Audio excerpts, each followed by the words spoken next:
මෙතෙක් බලපැවැත්වුණු 1978 අංක 16 දරන විශ්වවිද්‍යාල පනත සංශෝධනය කිරීමේ ක්‍රියාවලියක් රජය ආරම්භ කළා තිබෙනවා. මේ සිදු කිරීමේදී විනිවිද භාවයකින් තොරව නිසි සාකච්ඡාවකින් තොරව මේ ක්‍රියාත්මක කිරීම බරපතල ගැටලුවක්, බරපතල ප්‍රශ්නයක්. විශේෂයෙන්ම මේ වගේ දැවැන්ත ක්‍රියාවලියක් සිදු වෙනකොට අදාළ පාර්ශ්වකරුවන් සමග විධිමත් සාකච්ඡාවක් කරමින් පාර්ශ්වකරුවන්ගේ අදහස් යෝජනා සාකච්ඡාවට භාජනය කරලා ඒවත් සලකලා බලලා මේ වෙනස් කිරීම සිදු විය යුතුව තිබුණත් විධිමත් සාකච්ඡාවකින් තොරව විනිවිද භාවයකින් තොරව මේ වෙනස ඇති කරන්නට යෑම ප්‍රජාතන්ත්‍ර විරෝධී ක්‍රියාවක් හැටියට අපි දකිනවා. විශේෂයෙන්ම මේ වෙනස්කම් කිරීම තුළ විශ්වවිද්‍යාල ආචාර්යවරුන්ගේ ඡන්දෙන් පත්වන පීඨාධිපතිවරුන් සහ පත්වන අංශාධිපතිවරුන් ඉවත් කිරීම සම්බන්ධයෙන් නිසි නිර්ණායක ක්‍රියාපටිපාටි විග්‍රහ කිරීමක් සිදු වෙලා නැහැ. ඒක බරපතල ගැටලුවක්. අංශාධිපතිවරුන්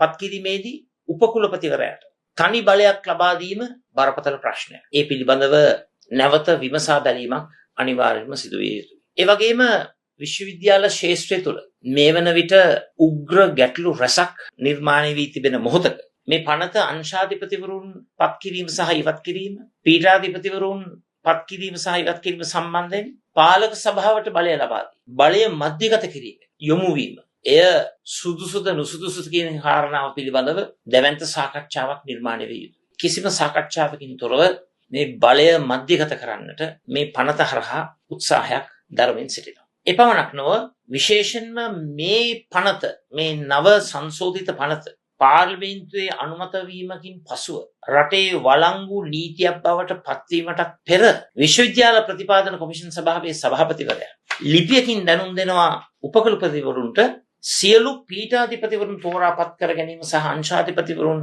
පත් කිරීම නතර කරන ලෙසට ලිපියකින් දැනුම් දෙනවා. එතකොට මේ ලිපියකින් දැනුම් දෙන්නේ රටේ පවතින නීතිය සහ ක්‍රමවේදය ඒ ප්‍රතිපාදන ක්‍රියාත්මක කිරීම නොකරන්නේ.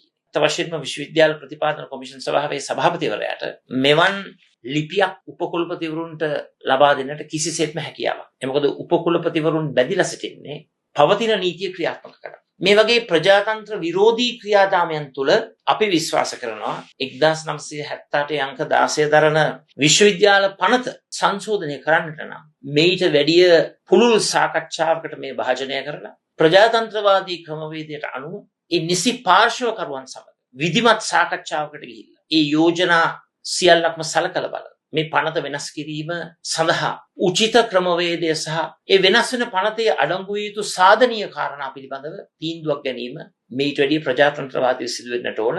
මේ වෙනස සිදු කරන්නට යන්නේ ඒකාධිපති ක්‍රමවේදයකටයි කියන එක කනගාටුවෙන් හෝ මේ අවස්ථාවේ සඳහන් කරන්නට ඕන. ඒ නිසා උසස් අධ්‍යාපන ඇමතිවරයාගෙන් ඉල්ලීමක් කරනවා දරදඬු වෙන්නේ නැතුව නම්‍යශීලී වෙලා తాවකාලිකව මේ පනත ක්‍රියාත්මක කරන්න, අනුමත කරන්න, සංශෝධනය අනුමත කරන්නට ක්‍රියාත්මක කරන ක්‍රියාවලිය తాවකාලිකව නතර කරලා ඒ සියලු පාර්ශ්වයන් සමග නිසි සංවාදයක්, සාකච්ඡාවක් ඇති කරගෙන ඒ පාර්ශ්වකරුවන්ගේ යෝජනා සලකලා බලලා මේ සංශෝධනයේ ක්‍රියාත්මක කිරීම කාලෝචිතයි කියන එක අපේ අදහස වෙනවා.